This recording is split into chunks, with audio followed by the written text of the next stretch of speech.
just a couple of weeks away, really, from Election Day. So, how are you feeling as we head into kind of this final stretch? Very good. I think that we are out there explaining what we've done in the last 22 months, which is, 3 affordable housing projects. We've built 2 miles of missing link sidewalks throughout the city. This is in the last 22 months. We've built and started the very first 24/7, 365 homeless shelter in this community. We've also been very aggressive at opening up some new playgrounds, facilities. We just did a ribbon cutting out on Veterans Memorial Parkway on the west side. So we've done a lot, and we want to build on that in the next couple of years. So I'm very excited because we're able to talk about those things, and people seem very open to all the progress we've made. And so I'm happy to knock on doors and talk to our Saratogians about what we've been doing.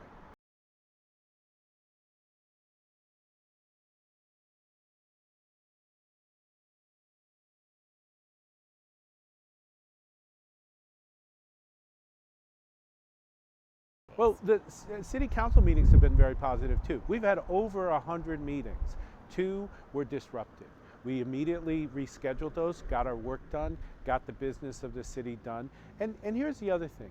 I haven't heard my opponents propose how they would do things differently. Not just complain, not just criticize, actually tell us how they'll do it differently. And here's what I'll tell you. If we start throwing people out simply because they may be using a swear word, or simply because you may not like what they're saying, we're going to end up spending what we've done so far for the prior administration, which is about $100,000 in legal fees, an attorney general's investigation that's still ongoing, and essentially private lawsuits where individuals who were thrown out are now suing the city, saying their civil rights were violated. So unless my opponents have a better way of handling our meetings, I'm not sure that they're being very constructive. But I think our city council meetings have been very positive, and I'll stand by those. Those 2 meetings weren't the best, but we moved forward, and the city is continuing to move forward. So, you get reelected. What is the first thing you do when the next term starts? So we're gonna take the contract that we have just awarded to assess our carbon footprint in the city hall. We're gonna work on that. We're gonna work on Airbnbs and the legislation. I'm partnering with Commissioner Moran on that issue. We're gonna take the truck traffic safety study that's being done now, and we're gonna formulate some recommendations. And finally, one of the things that we've already started, but we've set up some public hearings, is to consider whether the city wants to lower their speed limit to 25 miles per hour. So we've got a lot of stuff going on, and those will be the things that I'll be focused on in the new administration. Why are you the right one to win this election? Because we've gotten a lot done. We've made sure that everything we've done has been transparent to the public. We've made sure that the public knows what we're doing, when we're doing it, and how we're doing it. And I have a real passion for this city. I love this city. I've been here 30 years, and we want to make it better, and we will continue to make it better if I'm reelected. Concerned that technically there are 2 Democrats on the ticket. I'm the real Democrat. I was endorsed by our committee. I've been now endorsed by Congressman Tonko, by Senator Gillibrand. They recognize that I have advanced progressive ideals in our city. So I'm the real Democrat, and I believe that people in the Democratic Party will see that when they walk into that voting booth. To those who are critical of those meetings, what's your message? Over 100 city council meetings, budget hearings, all public, and 2 were disrupted. The work got done, and the testimony to getting the work done is all the results that we can now talk about in just 22 months. That's also significant. We've been in office less than 2 years, and we've gotten all these things done. 2 miles of sidewalks. a downtown connector, another one that's going to be on Grand Avenue to connect the west side. We've done a lot of work, good work, and we'll continue to do that. And you can't get that done unless you're effective at the city council table. To those who say there's a lot of political infighting going on, what do you say? Politics and governance, and particularly democracy, are a give and take.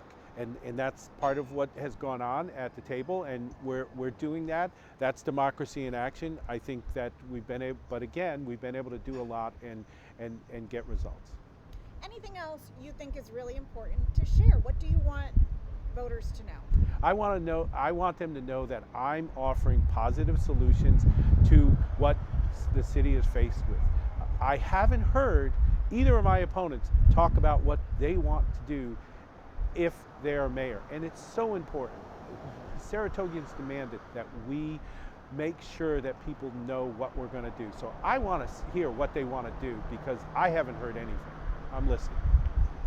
The first thing they both said was the council meetings, right? That's what they're hearing. People want to see changes there. So both candidates, that was the main concern. Beyond that, things that were discussed, the ongoing crime, how we solve closing times for bars, homelessness was discussed a little bit. So those are some of the other things that they say they want to address. So let's talk about crime. At our budget hearing, where we looked at the Department of Public Safety budget, a very specific question was asked our chief: Is crime rising in the city? He said flat out no. He said we are a safe city. Flat out does not agree with this sudden hysteria about crime going through the roof. It's just not there. The statistics don't bear it out. The only thing what we're seeing is a little blip after people came out of essentially the pandemic. And naturally, crime would have gone low because everybody was inside. I was in my basement. So of course, crime increased a little bit, but again, it's not out of control.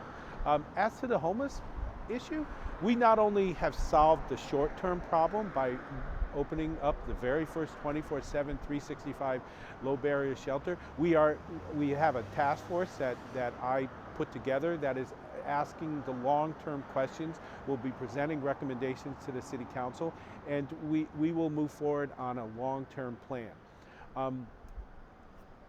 I forgot the final.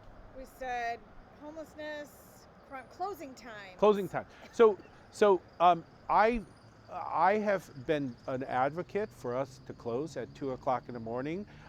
Unfortunately, we have to have the county's cooperation in that. So we have advocated to the county. They have not responded to us. I'm hoping that there's some change in the Board of Supervisors that will get us that goal done in a new administration. Because I do believe that 2 o'clock is plenty of time for, other than the unusual situations that might call for it, we really should be closing the bars at 2 o'clock. Both said they want to make sure that they have strong working relationships with the Commissioner for Public Safety. Comments on that? So I have worked with the Commissioner of Public Safety on a number of issues. For instance, he proposed a way that we could work around the city closing the bars at 2 o'clock. I voted for his resolution. I was the only other city council member to vote for it. So I've supported him when I've agreed with him. I also supported him when he proposed aggressive panhandling statute. I again supported him. I can work with the Commissioner Montanino when I agree with him. But there are many times where I've been very disappointed in his stances on how for instance, he didn't name anyone to the homelessness task force that is now providing a report. I disagreed with that. I gave him the opportunity to do that. So there are times when I work with him, and I'll work with him when I believe he's right. But when he's wrong, I'm going to stand up to him, and I'm not going to hesitate, because I'm elected by the people to do that. So we've worked together when we can. What would be your biggest concern if Stafford were to win? I believe you have a conservative Republican who, in a time when I believe people demand activism of their government, they want us to build bike lanes. They want us to build pedestrian sidewalks. They want affordable housing. They want us to address homelessness. I believe you're going to have a conservative Republican who doesn't want to address those issues. And I believe that government can be a solution to some of the problems that society has, and I don't believe that Mayor Safford believes that. What about Matisse? I don't know what he believes in. I haven't heard anything he's proposed, so I'm not really sure, to be honest with you. I can tell you this. When he was commissioner, as I say, it's 3 strikes. He got rid of the public safety truck traffic safety program. That eliminated some of the 54-foot trucks that ply this area. We're standing right in front of the land swap that he tried to do, even though it was illegal and declared illegal. It delayed our ability to construct a fire station for over 10 years because of the problems with the so-called land swap that I was told about when I was commissioner, and I asked the city attorney, said it's illegal, and we kiboshed it. He pursued it. Finally, he was wrong on the Darrell Mount investigation. He should have investigated it at the time. We might have foregone 10 years of agony over what happened, and also the costs that the city paid to get that resolution in front of the court. So I don't know what he believes today, but when he's been the Commissioner of Public Safety, he's been wrong, and I'm not afraid to. I will point those things out during the campaign. Do you feel you've been treated fairly by your opponents, by other politicians here in the city? I don't know who said it, but they said politics ain't beanbag. It's a rough and tumble game. I accepted that when I decided to run. It's a great honor to be the mayor of Saratoga Springs, and so I'll leave it for other people to decide what's fair and not fair. I just continue to move on, knock on doors, talk to people, listen to what they have to say. That's where the kind of mayor I've been.